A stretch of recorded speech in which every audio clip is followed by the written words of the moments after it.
તો પહેલગામના આતંકી હુમલાને લઈને સમગ્ર દેશમાં આક્રોશ જોવા મળી રહ્યો છે, ત્યારે ઠેર ઠેર વિરોધ પ્રદર્શન પણ ચાલી રહ્યા છે।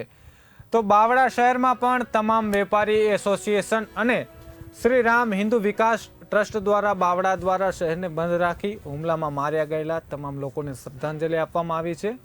બાવળા વેપારી એસોસિએશન અને શ્રી રામ હિન્દુ વિકાસ ટ્રસ્ટ બાવળા દ્વારા આર એ પટેલ માર્કેટથી મામલતદાર કચેરી બાવળા સુધી રેલી કાઢવામાં આવી હતી અને મામલતદારને આવેદનપત્ર પાઠવવામાં આવ્યું હતું।